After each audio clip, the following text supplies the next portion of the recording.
GTA 6 hype season is upon us. We're almost done with the first month of 2024, which means we are getting closer and closer to 2025, which is the official release year for Grand Theft Auto 6. So be sure to keep your schedules clear next year, the entire year, right? Now, real talk, I'm starting to doubt many big games are going to be coming out in 2025 because everybody knows GTA 6 is going to devour them. They're going to dominate the scene. Grand Theft Auto 5 was the biggest game launch of all time back in 2013 in the franchise. It's only gotten bigger since then.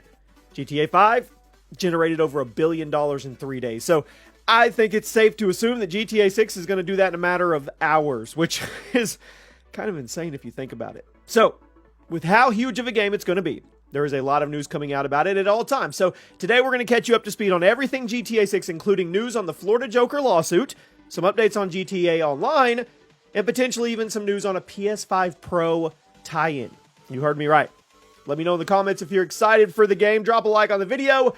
And I'm sure every one of you has heard about the whole Florida Joker situation. But to catch you up, the Florida Joker was a guy who went viral basically just for being a crazy person who got a bunch of face tattoos in order to look like Jared Leto's Joker from the DCU. And naturally, since GTA 6 is set in a fictional version of Florida, Rockstar decided to make a parody of it, include him in the GTA 6 trailer. This caused the real-world Florida Joker to get really upset, threatened to sue Rockstar for using his likeness without permission unless they paid him a few $1 million. Now, Rockstar never acknowledged the situation because, well, that's not how any of this works.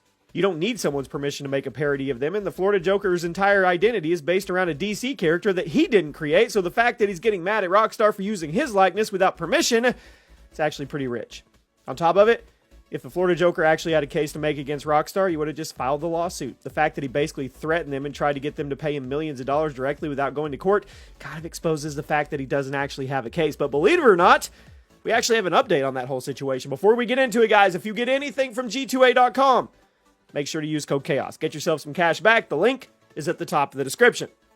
Now, after threatening Rockstar in Take-Two with a $10 million lawsuit, the Florida Joker has issued an update on his demands. Apparently, he no longer wants money. Doesn't seem like he actually has any plans to take them to court. Instead, he now wants to provide the voice for his in-game parody.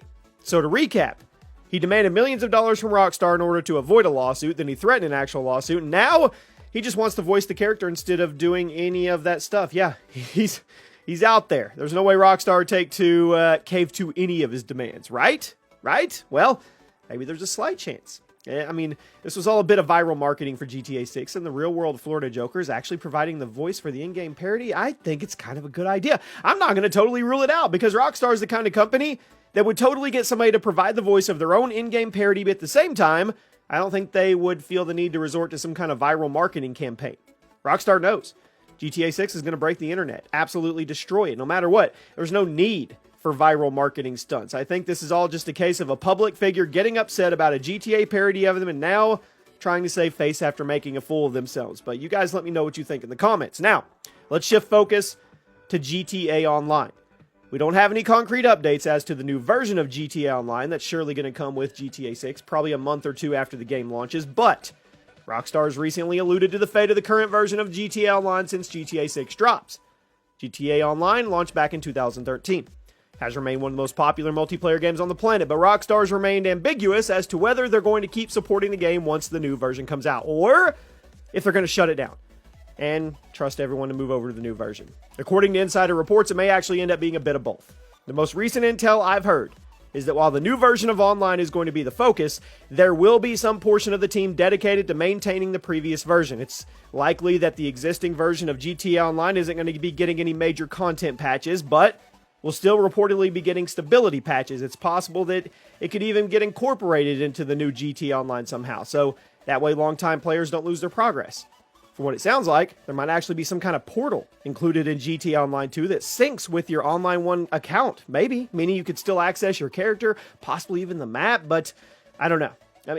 I don't know. So, that way, longtime GTA Online 1 players have all their accomplishments, but they can move on to Online 2 without feeling like their work was erased. So while 1 is still going to exist and get some updates, the days of major content patches are likely over when GTA 6 launches. Another recent piece of news from the massive Rockstar data breach from a while back that gave us our first taste of GTA 6 gameplay, but also leaked a lot of source code online is The community's been filtering through the code, trying to narrow down what it means, cross-referencing it with official pages of GTA 6 marketing like the trailer, the poster, and according to some fans on Reddit, a long-forgotten feature from San Andreas may actually come back. Now, many of you probably didn't know about this, but GTA San Andreas actually had a mechanic where when you were working out, you could make a character's muscles bigger. It seems that GTA 6 is going to have the similar function in place where working out and pumping iron could actually visually make your character more swole, more fit. It's believed that in this game, it's going to have some kind of character stat leveling system, making it more like an RPG than ever before. And if that's the case, it would make total sense for Rockstar to incorporate some kind of actual muscle building system for the sake of immersion. Now, with the number of insane technical leaps this game is going to take, I wouldn't be shocked at all if they're bringing back the muscle system from San Andreas and expanding upon it. What do you guys think? Is this a feature you want to come back, or do you think it's just going to mess with the character models? Now, it's been long rumored that Sony is working on a pro version of the PlayStation 5. We know it's coming, and it will offer a graphical enhancement, shorter loader times, better multitasking, all that good stuff. It's not uncommon for consoles to offer a mid-gen refresh like this, but the 9th generation of consoles has been a bit different, largely because of their price to entry. The base version of the PS5 is already $400 to $500, so offering a more expensive version of the system might be a hard sell for those who haven't already bought the first one. The more expensive video game consoles get, the harder it is to justify buying one instead of just putting that money towards a gaming PC, which has better graphics, better frame rates, way better games. So honestly, I'm interested to see how the mid-generation refreshes for the PS5 and the Xbox Series X series are going to be handled and how people actually respond to them. I mean, there are rumors going around about the PS5 Pro and GTA 6. According to new reports, Sony might actually be communicating with Rockstar and Take-Two so they can launch the PS5 Pro alongside Grand Theft Auto 6, or at least launch the new system relatively close to the game's release so it could be a selling point. GTA 6 is going to be a huge game. It's almost certainly going to be running at 30 frames per second at most on the Series X and the PlayStation 5. Playing the game on the PS5 Pro could potentially offer you 40 to 60 frames per second, so naturally, a lot of people are going to want to buy some new hardware to play the game, and Sony would use that to their advantage. Releasing the PS5 Pro in the same month as GTA 6, or perhaps dropping it a few months prior, would give it a hefty boost in early units sold and get a lot of people to adopt the system when they otherwise probably wouldn't shell out the cash. With how long people have been waiting for GTA 6, a lot of fans would happily pay a few $100s for a PS5 Pro that gives them the best possible experience in Rockstar's new world. Sony, they would definitely use this as a leg up. Now, there have been conflicting reports about when the PS5 Pro is going to launch, and some insider reports even claim the PS5 Pro is being canceled outright due to lower than expected sales of the PS5 Slim, but I'm not sure if I believe those rumors.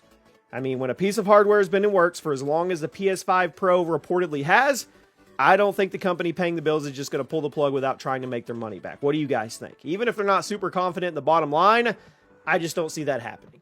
Let me know what you guys think. Do you think the Florida Joker will end up voicing his own in-game parody? Do you think the PS5 Pro and the GTA 6 will launch right alongside each other? And do you want the immersion of being able to muscle build in GTA 6? Hope you guys have a great day. I'll see you soon.